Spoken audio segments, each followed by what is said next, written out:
Boa noite, alunos da disciplina Instalações Elétricas Industriais. Na nossa primeira aula EAD, iremos estudar um pouco a respeito da correção do fator de potência no ambiente industrial. Então vamos fazer uma breve revisão a respeito desse conceito, lá da disciplina de Circuitos Elétricos 2.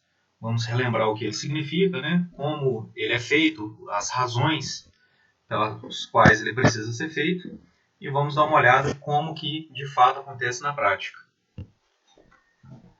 Então, inicialmente, os equipamentos utilizados na corrente alternada normalmente trabalham com dois tipos de potência, que são somadas para poder gerar um terceiro tipo, como nós já vimos no início da nossa disciplina de instalações.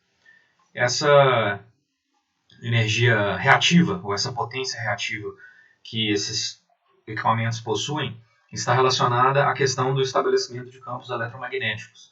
Então, se nós temos um circuito com indutores, o campo magnético ao redor desse indutor é responsável por armazenar a energia reativa. Se for um capacitor, a gente já tem o campo elétrico armazenado ali entre as placas dele.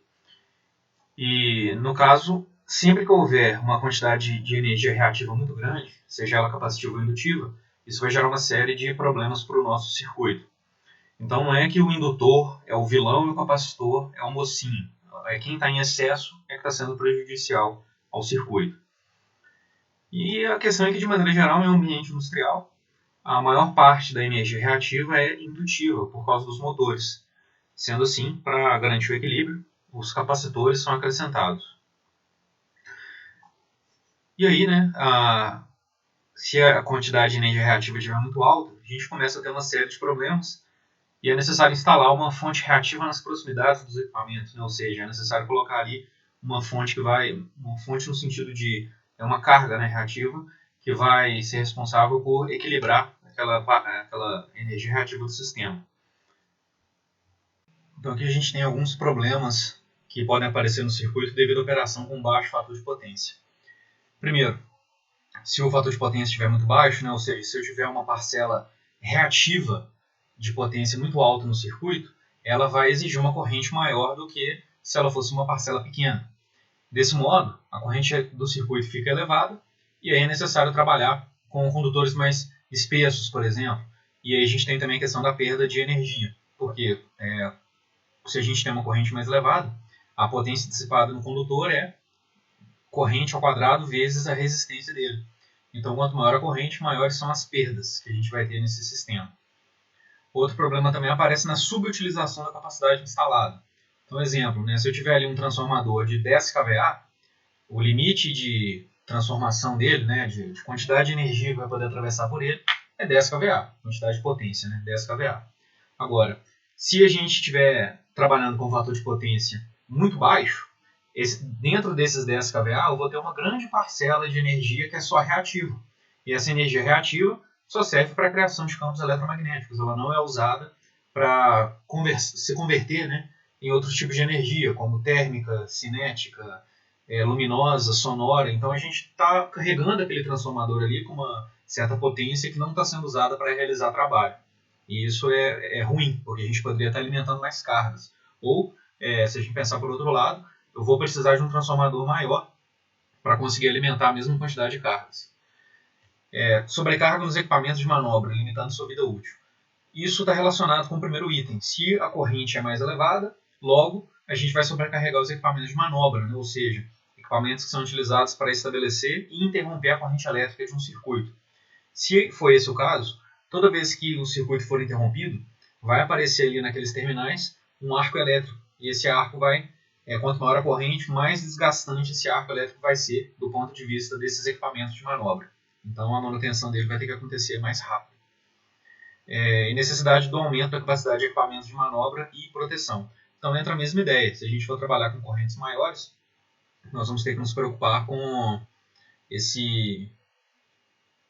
essa questão aí do aumento da capacidade desses equipamentos para não sobrecarregá-los, como a gente acabou de ver no item anterior. Aqui nós temos então um sistema que está sendo utilizado como exemplo para poder explicar essa questão das energias do circuito. Então, inicialmente, nós temos uma geração de energia, A transmissão, né, temos uma energia total que é composta pela parte reativa e a parte ativa, ou seja, se essa energia total aqui seria a energia aparente, né? Chegando a uma subestação, nós passamos de transmissão para distribuição, ainda, né, recebendo a energia reativa e ativa. Dentro da edificação, dentro da indústria, nós temos o medidor, e essa energia chega para a carga reativa indutiva que a gente tem ali, né? Um motor que está acionando uma carga mecânica. Então a ideia é inserir um capacitor nesse circuito, ele vem aqui exatamente antes da carga, para garantir que tudo que está antes do capacitor, tudo que está entre o gerador e o capacitor, né, fique com a condição corrigida, né? Ou seja, a gente percebe aqui nesse caso que a energia reativa mudou, ela era ER aqui em cima, agora ela virou ER1. E quando chegar aqui na carga, nós vamos ter uma energia reativa completa de novo, igual ela era aqui no início, composta por duas parcelas, R1 e R2. Ou seja, o capacitor está aqui inserido no sistema para garantir uma correção de tudo, de toda a parte do circuito que veio antes dele. Então, um detalhe, o que vem depois já não conta com essa correção. É importante a gente lembrar disso também. E a ideia aqui nesse circuito é que nós temos uma parte real, né, uma potência real, devido a elementos resistivos ou devido à conversão de energia elétrica e mecânica, por exemplo. Temos uma parcela reativa que é referente aos campos eletromagnéticos. E, por fim, temos a parcela aparente, que seria a soma das outras duas. E o fator de potência propriamente dito é uma relação entre a potência efetiva, real, com a potência aparente, complexa. Considerando aqui outro sistema agora de uma maneira um pouco mais quantitativa, onde o fator de potência foi corrigido.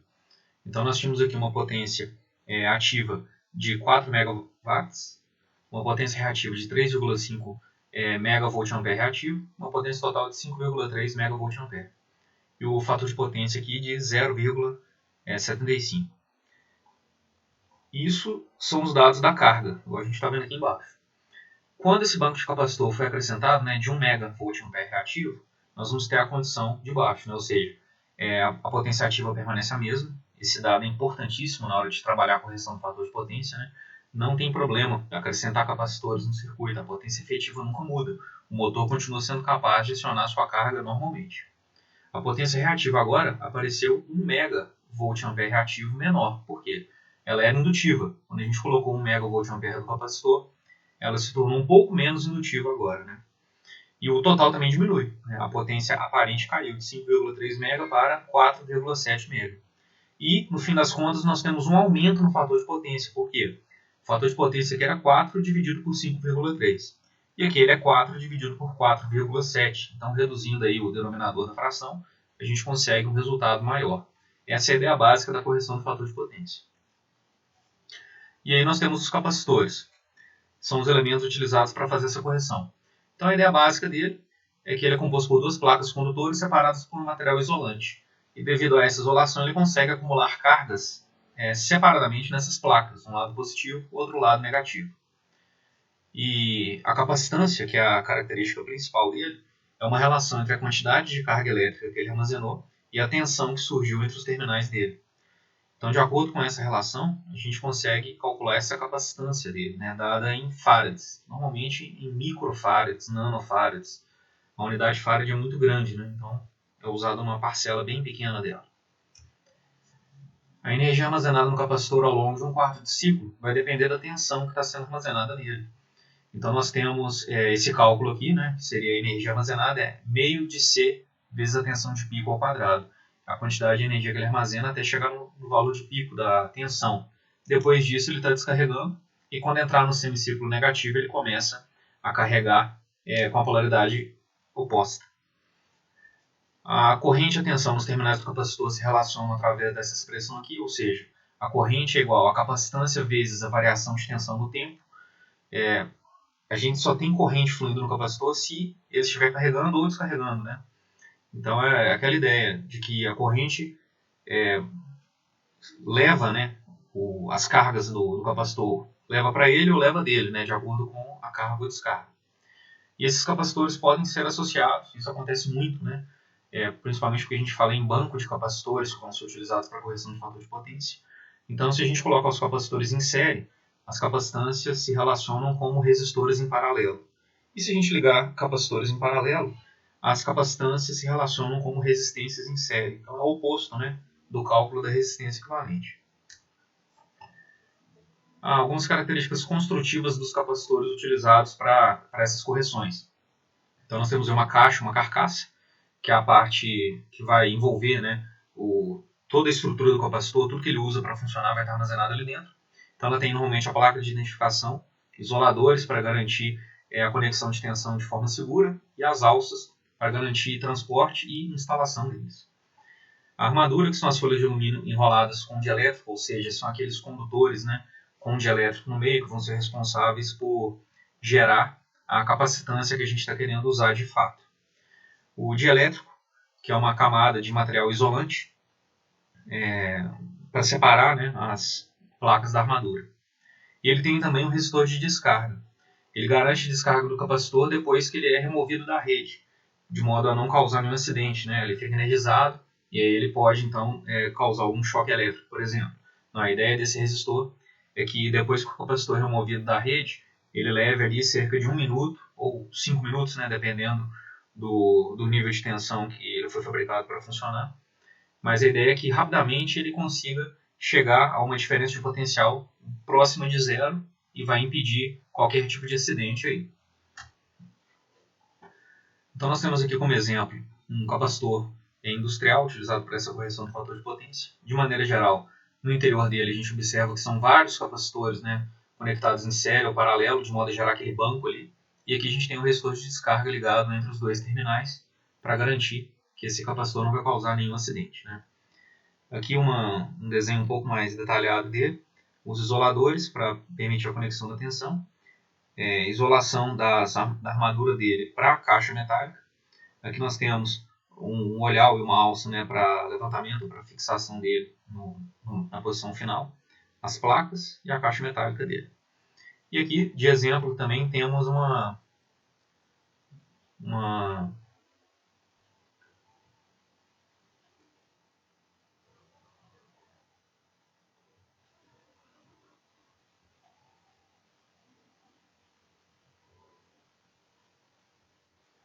E aqui nós temos uma placa de identificação desse capacitor. Então tem vários dados importantes aqui. Por exemplo, o valor de capacitância, massa, tensão nominal, que é um dado importantíssimo. Se o capacitor não tiver essa tensão nominal respeitada, ele vai ser danificado, né? Pode acontecer um curto-circuito entre os terminais dele. Potência reativa, que é um dos dados mais importantes também, porque quando a gente for fazer a correção do fator de potência, a gente precisa saber qual é a potência capacitiva que tem que ser inserida no circuito. E aí percebam que ele traz aqui também a frequência, porque de acordo com a capacitância nós vamos precisar conhecer a frequência para ver qual é a potência dele. Então, se a gente estiver trabalhando no sistema de 50 Hz, esse dado aqui já não é mais verdadeiro, né? Eu não tenho mais a mesma potência porque as características do capacitor mudam. A reatância capacitiva dele muda também. Então, ele tem que ser feito para trabalhar dentro das frequências corretas. Alguns exemplos aqui de bancos de capacitores. Então, temos aqui bancos menores, né? Capacitores menores aqui conectados em série, em paralelo, de modo a gerar associação com o valor de capacitância esperado. E aqui capacitores maiores, né? Normalmente utilizados para níveis de tensão maiores ou potências maiores também. E aqui nós temos algumas características elétricas dos capacitores. A ideia geral, na hora de corrigir um fator de potência, é designar o capacitor de acordo com a sua potência reativa.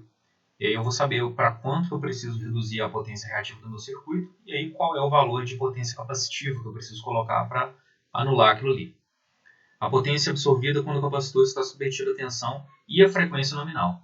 Então esse QC aqui, que seria a potência reativa do capacitor, é igual a tensão ao quadrado dividido pela reatância capacitiva dele. Então é aquela mesma expressão trabalhada lá em corrente contínua, né? Potência é a tensão ao quadrado sobre resistência.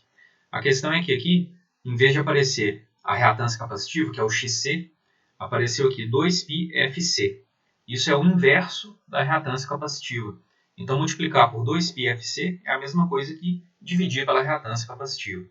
E aqui apareceu uma divisão por 1000, porque normalmente essa potência do capacitor é dada em kVAR. E aí a divisão por 1000 justifica isso.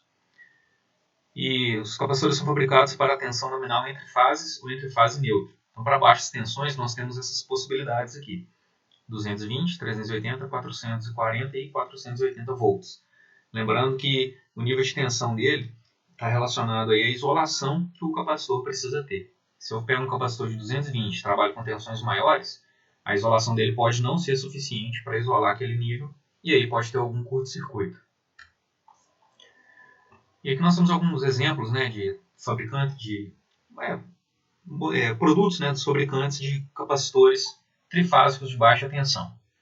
Nesse caso aqui, a tensão considerada foi 220 volts e nós temos as potências para cada frequência, que eu falei com vocês anteriormente, né? Se a frequência muda, as características do capacitor também mudam. Então, uma mesma capacitância vai trabalhar com potências diferentes para frequências diferentes. Nós temos aí os dados de potência, capacitância, corrente nominal, o fusível, né, que vai fazer a proteção do circuito, e o condutor utilizado normalmente para fazer a conexão desses elementos aí ao circuito elétrico. Então, 220 volts, aqui outros valores para 380 volts, outros valores para 440 volts. E aqui nós temos capacitores trifásicos de média tensão. Então, as tensões nominais agora são bem maiores, né? 2.400 a 7.200 volts. E tem valores até bem maiores aí, e as potências que são utilizadas também para esses casos.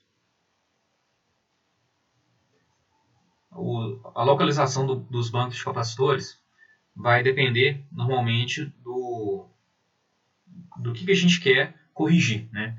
De maneira geral, seria mais interessante fazer a correção equipamento por equipamento. Então, tem ali 10 motores no circuito, seria interessante já fazer a correção dos 10 motores separadamente, né? De modo que sempre que eu ligar aquele motor ali no barramento, ele já está com um fator de potência alto, ou seja, ele já está corrigido, né? Só que não é muito interessante fazer isso exatamente porque, além do trabalho, não é muito econômico, né, ter tantos capacitores separados. Então a ideia geral é ter um banco de capacitor conectado em outros lugares. Então, no caso, no primário do transformador, que aí a gente corrige tudo que ficou atrás, né, então, tudo que até a chegada da energia à instalação está com o fator de potência corrigido. É possível também colocar esse capacitor no secundário do transformador, que aí normalmente a gente já vai ter tensões menores, né? Isso pode ser uma vantagem. E em alguns casos, dependendo do tipo de carga, se tiver uma potência muito alta, por exemplo, é possível ter a correção no próprio terminal. E aqui é dito que motores a vazio não devem ter fator de potência corrigido. Isso porque normalmente motores a vazio trabalham com fatores de potência muito baixos. Então é interessante, fora que a potência em si também é pequena, né? Então é interessante nesse caso aí não fazer a correção desse fator de potência. Igual a gente está vendo aqui nessas curvas, né? Se nós estamos trabalhando com uma potência muito baixa, a gente vai olhar aqui embaixo nesse eixo horizontal. A potência fornecida em relação nominal. Se ele estiver trabalhando com 100% da potência nominal dele, ele já vai ter o fator de potência mais alto possível. Se ele estiver trabalhando a vazio, ele vai trabalhar com potências muito pequenas. Então nós teremos fatores de potência que são bem maiores, né? Desculpa, bem menores do que os fatores de potência originais, ou nominais, né? E aí a correção do fator de potência no projeto industrial. Nós podemos trabalhar de maneira geral seguindo duas ideias, né? O método analítico, que a gente vai resolver o triângulo de potências para uma determinada carga ou para um determinado conjunto de cargas, ou podemos trabalhar com o método do ciclo de carga operacional, que usa a ideia de tudo que está sendo ligado na indústria simultaneamente. Então, exemplo, eu já sei como que aquela indústria funciona. A cada hora, ou intervalo de tempo ali durante o dia, eu sei quais são os motores, quais são os equipamentos que estão conectados à rede. Então, eu já posso fazer o cálculo da correção do fator de potência para aquele intervalo de tempo com base em tudo que está ligado. Então, ao longo do dia, é possível saber como que essa conexão dos capacitores à rede deve funcionar de modo a garantir um fator de potência elevado durante a operação da indústria, né, ao longo de todo o dia. E aí a gente tem esses exemplos aqui, ó. Então, correção de fator de potência no projeto industrial usando o método analítico. Nós vamos considerar uma parte do ciclo de carga, né? Então, tomando aqui como exemplo, nós temos algumas cargas da indústria que vão ter o fator de potência corrigido. Aí determine o fator de potência na demanda máxima prevista de uma instalação industrial, cuja carga é composta de 25 motores trifásicos de 3 CV, 380 volts, 4 polos, com fator de potência 0,73 e rendimento de 0,82. 15 motores trifásicos de 30 CV, 380 volts, 4 polos, com fator de potência 0,83 e rendimento de 0,9. E por fim, 500 lâmpadas fluorescentes de 40 watts, com reator que tem fator de potência 0,4, em atraso, né, quer dizer que ele é indutivo, com perda de 15,3 watts, considerando a iluminação ligada em 220 volts. Então vamos resolver esse exemplo aí para ver como é que vai ficar. Temos aqui então os dados do exemplo. 25 motores de 3 CV, fator de potência e rendimento, 15 motores de 30 CV com fator de potência e rendimento e 500 lâmpadas de 40 watts com o reator, né, as perdas do reator e o fator de potência do reator. Se a gente quer corrigir um fator de potência, a gente precisa, obrigatoriamente, pensar no seguinte. Nós temos uma condição inicial de S, Q e P, né, potência aparente, reativa e efetiva. E aí nós vamos acrescentar a esse circuito uma potência capacitiva, que tem sinal oposto em relação à potência do circuito, que normalmente, né, é uma potência que é L, indutiva. Desse modo, nós vamos chegar a um resultado final que vai consistir em um triângulo de potências que tem a mesma potência efetiva. Então, temos aqui P1 e P2 com o mesmo valor. A potência reativa agora vai ser bem menor, né? O Q2 está reduzido e o S2 também está reduzido, de modo que esse ângulo que a gente vê aqui entre P e S está dentro do valor determinado. No caso, de maneira geral, a gente deseja corrigir o fator de potência para algo maior que 0,95. E se eu quero saber qual é esse ângulo, é só fazer cosseno menos 1 de 0,95. Nós vamos ter 18,19 graus.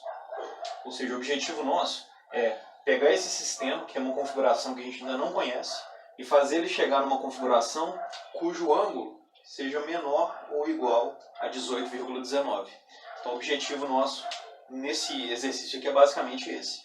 Verificar qual vai ser a potência reativa aqui, chega nessa condição que a gente está querendo e evita todos aqueles problemas que a gente viu lá atrás. E aí para fazer esse cálculo é bem simples. Nós vamos considerar aqui um grupo de cada vez. Primeiro, os motores de 25 CV. Desculpa, de 3 CV. Os 25 motores de 3 CV.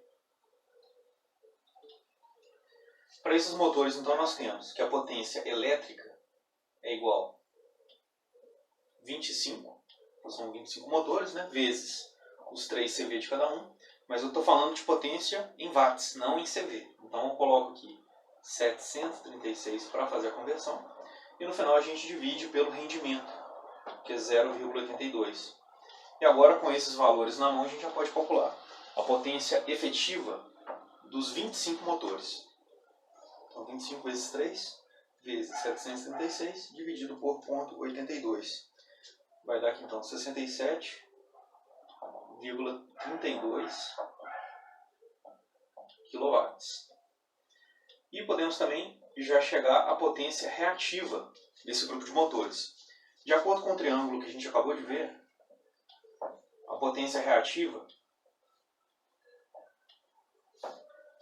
se relaciona com a potência efetiva através da tangente do ângulo. Então, cateto oposto sobre adjacente nos dá a tangente de θ. Isso quer dizer que se eu quero calcular o Q, basta multiplicar P pela tangente do ângulo. Ainda não conhecemos o ângulo, mas eu sei que o cosseno dele vale 0,82. Então, se eu tirar cosseno menos 1 de 0,82, eu terei o ângulo. Na verdade, está errado, né? Não é 0,82. Eu estou falando aqui do rendimento, né? Isso aí ficaria errado.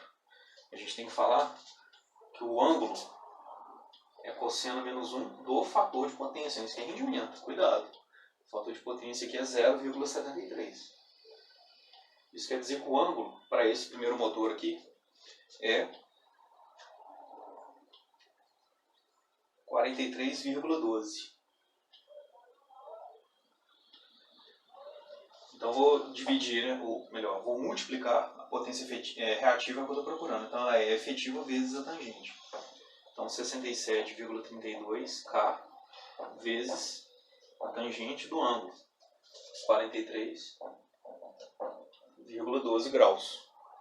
Logo, a potência reativa desse primeiro grupo de motores é igual a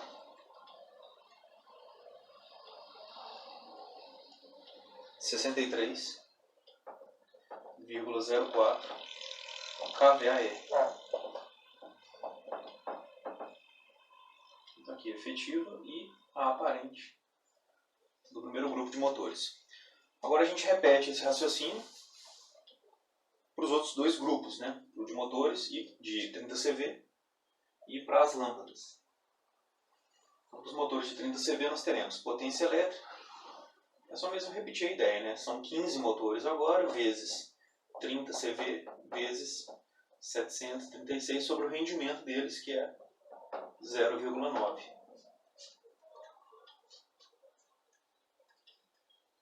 Então isso aqui vai dar 368 kW.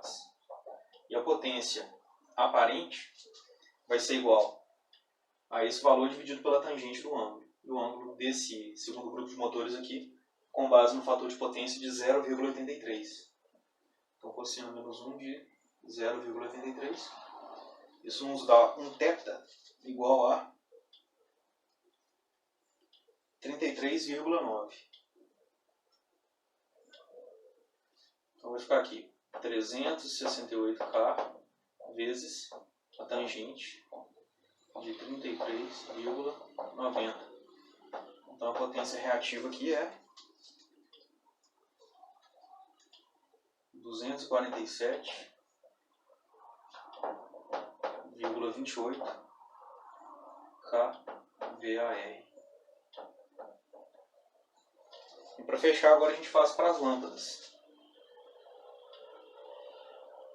Então são 500 lâmpadas vezes 40 watts de cada um.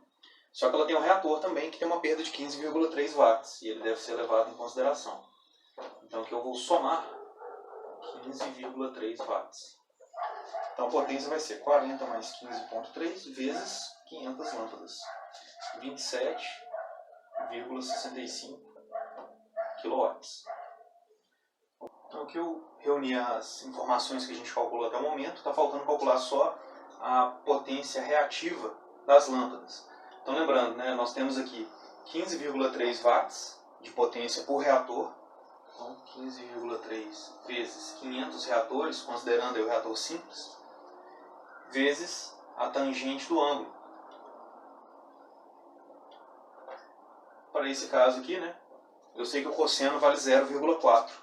Então, cosseno menos 1 de 0,4, eu tenho o ângulo de 66,42 graus. Então, multiplicando 15,3 vezes 500 vezes a tangente de 66,42, nós vamos ter uma potência reativa para as lâmpadas de 17,53 kVAR. Então temos aí todas as potências, né? As efetivas e as reativas para os três grupos. Agora a gente pode calcular a potência total. Então nós teremos aqui uma potência efetiva igual à soma das três, 67,32K mais 368K mais 27,65K. Isso aí vai dar 462,97 kW. E a potência reativa total é só somar as três aqui, 63,04 com 247,28 mais 17,53K. Então nós teremos aqui 327,85 kVA reativo. Esses aqui são os valores referentes à condição 1 do nosso problema, a condição original. Agora a gente quer levar ele para uma condição onde ele tenha esse fator de potência e esse ângulo aqui. Então a gente pode primeiro verificar qual é esse ângulo, né? A partir desses valores aqui. Eu sei que a tangente é Q sobre P. Então no caso que eu estou falando agora, a tangente é aplicada ao total. A gente aplicou ela aqui para cada grupo, agora eu vou aplicar a potência total. Então a tangente do ângulo aqui seria Q, cateto oposto, sobre o cateto adjacente. Então nós podemos calcular aqui a nossa tangente igual a 327,85 dividido por 462,97. Vai dar uma tangente de 0,71. E fazendo a operação inversa, né, arctangente, a gente encontra o ângulo de 35,37 graus. Ou seja, o ângulo tinha que ser 18, está em 37, está bem acima do que deveria. E a questão agora é a seguinte, nós temos esta situação inicial de P1, Q1 e S1. E nós vamos chegar agora em uma condição final de P2, Q2 reduzido e S2 também reduzido. Então percebam que o P não se altera. P1 e P2 devem ser iguais, né? A carga que o motor vai acionar continua a mesma. Ele não pode trabalhar com uma potência efetiva menor do que a anterior. E aí, o que vai reduzir é a potência reativa. Então, sabendo-se, né, do valor de P nesse segundo triângulo e do ângulo, que é de 18,19, a gente pode calcular o valor do Q2 seguindo exatamente essa relação aqui da tangente. Então, se eu quero Q2, é só fazer P vezes a tangente do ângulo. Então, vou fazer aqui P2, que é igual a P1, né? 462,97K, vezes a tangente do ângulo desejado, que é 18,19 graus. Desse modo, chegamos a um Q2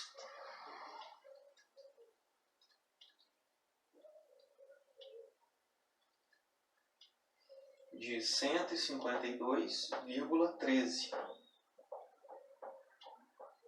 kVA reativo. Então a potência reativa do circuito tem que reduzir de 327,85 para 152,13. Isso significa que a potência do capacitor é esse valor Q1 menos o Q2. Vai ficar então 327,85 menos 152,13 é igual a 145,72 kVAR. Então a gente precisa especificar agora um capacitor que tenha exatamente esse valor ou mais, né, de potência reativa, de modo que o fator de potência do circuito passe para pelo menos 0,95. Agora é uma questão de voltar naquela tabela que a gente viu, verificar qual é a tensão do circuito, né, que nesse caso aqui é de 380 volts, e observar na tabela qual é o capacitor que tem esse valor de potência ou quais são os bancos que nós vamos associar para poder chegar nesse valor de potência aqui. E aqui é colocado o método do ciclo de carga operacional. Então, nesse caso aqui, a ideia é conhecer como que a indústria opera, quais são os motores, os equipamentos que estão ligados ao longo de um dia de trabalho normal. Ou seja, o objetivo é conhecer como funciona a linha de produção, enfim, como funcionam todas as características dessa indústria. E no final das contas, a gente fazer, né, o cálculo do capacitor para cada intervalo de tempo. Então eu sei ali que, por exemplo, de 6 a 8 da manhã eu tenho certas cargas ligadas. A partir de 8, algumas cargas mudaram. Então a quantidade de potência reativa do sistema mudou também e é necessário utilizar outro valor de capacitância que vai fazer essa correção. Então nesse exemplo aqui, do método do ciclo de carga operacional, a gente tem uma indústria que tem vários setores. Então aqui do lado aparece escrito setor, e aí fala a quantidade de elementos que ele tem, né, de motores no caso, de resistores ou lâmpadas. Então, exemplo, o setor A trabalha com 20 motores de 10 CV, então tem uma potência total de 200 CV. E o fator de potência desse motor a plena carga é 0,85, e esse setor A opera das 6 às 20 horas, todos os dias. O setor B tem 100 motores de 7,5 CV, totalizando 750 CV, E em plena carga, esses motores têm um fator de potência de 0,81 e trabalham das 6 às 22. E por aí vai. Nós temos o setor C, que também tem motores, né, de 15 CV agora, e opera de 6 às 14 e das 16 às 24. Depois, setor D, tem a operação dele aqui também. Setor E, aí no setor F a gente tem um cuidado aqui, ó. Ele opera de 6 às 20 com motores de 125 CV e 40 CV, mas a questão é que a operação desses motores é a meia carga, ou seja, ele trabalha só com metade da potência nominal no eixo. Então, em vez de ter aqui os 125 e os 40 CV, eu vou ter só metade desses valores. E isso daí significa que o fator de potência deles é reduzido em relação ao que aparece aqui, né? A plena carga tem esses valores, mas já que ele está operando só com meia carga, esses valores são diferentes. E eles são indicados aqui no próximo slide. O fator de potência de 125 CV a meia carga é 0,62. A gente viu aqui que ele operando a plena carga era 0,74. E o de 40 CV a meia carga é 0,61. E aqui ele estava operando com 0,83. Nós temos também nesse mesmo setor motores que são utilizados como partes das máquinas, dos motores que a gente tem ali. Então pode ser, por exemplo, para alguma partida, enfim, algum motivo ali que está requerendo esse uso de resistores. Então são 2 resistores totalizando 61 kW, ou seja, a potência total deles, né? Então a quantidade nem era tão relevante. E o último setor é o de iluminação. Ele tem aqui 800 lâmpadas fluorescentes de 65 watts, 150 de 40 watts e 130 de 100 watts. E ele funciona das 6 a 24, que é exatamente o período de operação da indústria. De 0 a 6, ele trabalha só com 10% da potência total, ou seja, só tem algumas lâmpadas estratégicas que ficam acesas, por exemplo, para a questão de segurança. Então, usa só 10% dessa potência total que vai ser encontrado aqui para esse setor dentro desse horário. E aqui a gente tem o seguinte, o reator de 65 watts tem essa perda de 11,9 watts e o fator de potência dele é de 0,5. O outro reator de 40 watts, ele alimenta 2 lâmpadas, ou seja, eu só tenho 20 reatores nesse caso, e a potência dele é 24,1 watts, as perdas dele, né? E o fator de potência dele é 0,9. Então aqui nesse exemplo, vocês vão ver, né, que tudo isso que eu acabei de falar com vocês está sendo explicado aqui também no enunciado, e a ideia é calcular o fator de potência, né, enfim, calcular a potência do capacitor que vai ser utilizada para corrigir o fator de potência dentro de cada intervalo desse. Né? Então, por exemplo, aqui de 6 às 20, esse aqui também de 6 horas já está funcionando. Então, se eu vou calcular entre 6 e 7, esse primeiro entra, esse setor entra, esse setor já não entra, porque é a partir das 8 horas, esse também não, esse aqui entraria, e esse aqui a partir das 6 já está operando com potência total, então ele entraria também. Aí se vocês forem olhar, de 7 a 8 eu tenho os mesmos setores operando. A partir das 8 horas, voltando aqui, né? A partir das 8 horas, creio que todos estão operando, né? Isso. A partir das 8 horas todos operam até as 14, que é quando esse setor aqui para de operar. Aí tem que fazer o cálculo por esse intervalo, de 14 às 16. Depois de 16 até as 18, opera tudo junto de novo. Aí às 18 horas esse setor para, e às 20 horas esse daqui para, esse daqui também para, enfim. Vocês vão ver aí que cada intervalo de tempo eu tenho uma certa quantidade de setores operando. E aqui embaixo a gente tem uma tabelinha que mostra todos esses setores em operação ao longo do dia. Então foi dito, por exemplo, que de meia-noite às 6, a gente tem só o setor de iluminação operando com 10% da sua potência nominal. Então está aqui os valores de operação dele de 0 a 6. Depois, de 6 até 8, eu tenho esses setores aqui operando, né? Ou seja, o setor D e E continuam parados. Aí de 8 até as 14, ele vai seguir do mesmo jeito. Depois de 14 às 16, de 16 às 18, 18 às 20 e de 20 às 22. Aí aqui ele já entra no último setor, no setor C, ainda funciona nesse horário final aqui, depois ele é desligado também.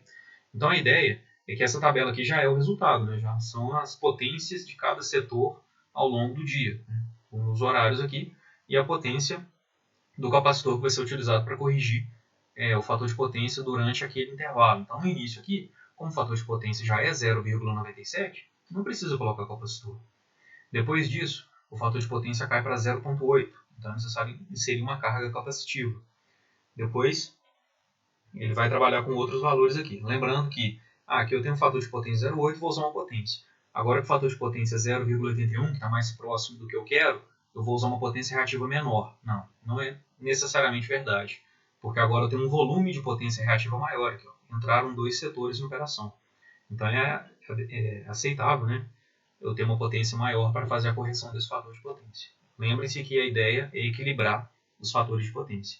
Então aconselho vocês tentarem resolver isso daqui depois, né? Pegar aqui o problema e tentar desenvolver alguns intervalos, né? Escolhem alguns horários, não precisa fazer todos, né? E tentem resolver para ver se vocês conseguem chegar nos resultados que aparecem aqui. Só tomem um cuidado aqui, é que o livro, né, do João Mamed Filho apresenta esse exercício e ele considera os rendimentos dos motores iguais a 100%. Então, no exemplo que eu fiz com vocês aqui, eu resolvi considerando os rendimentos dos motores de acordo com os dados do fabricante. Né? Eu passei para vocês, numa das primeiras aulas, uma tabela com os valores lá da potência dos motores e tudo mais. Então, eu me baseei naqueles valores para poder fazer o cálculo. Aqui, o Mamed, na hora que fez o cálculo, usou todos os motores com rendimentos de 100%, ou seja, só leva em consideração mesmo o fator de potência que é informado aqui. Então não precisa pegar os dados, se vocês pegarem não vai bater. Né? Então está errado esse exemplo? Não está necessariamente errado, porque vocês já sabem na condição de cálculo. O fator de potência não, o rendimento do motor é 100%. Então é interessante vocês tentarem resolver isso daqui. Se estiver tendo alguma dificuldade, eu quero que vocês me mandem mensagem e eu vou tentar gravar um vídeo, enfim, postar algum passo a passo aí da solução para vocês conseguirem desenvolver bem. E outra coisa também, em relação ao trabalho, eu marquei ele para o dia 1º de abril. Então eu quero que vocês terminem nesse período e me enviem até essa data. Já está disponível no AVA e no 23h59 desse dia já está fechado. Meu trabalho já está aí com 1 semana de atraso. Né? E até lá vão ser 2 semanas. Então tomem cuidado com isso. E aí eu já vou passar para vocês também na semana que vem o segundo trabalho. E em relação à prova a gente espera um pouco para ver como é que vai ficar. Né? E no mais é isso aí. Algumas dúvidas já foram enviadas por meu e-mail em relação ao trabalho. Eu vou esperar vocês darem uma olhadinha nesses slides, né, nessa aula de hoje, e me enviar mais dúvidas. Então no final de semana, na verdade de sexta para sábado, aí eu posto alguma coisa referente a essas dúvidas aí que vocês ainda estão querendo tirar comigo. Tá? Então fica à vontade, o que estiver precisando é só mandar que a gente conversa. Então até logo para vocês.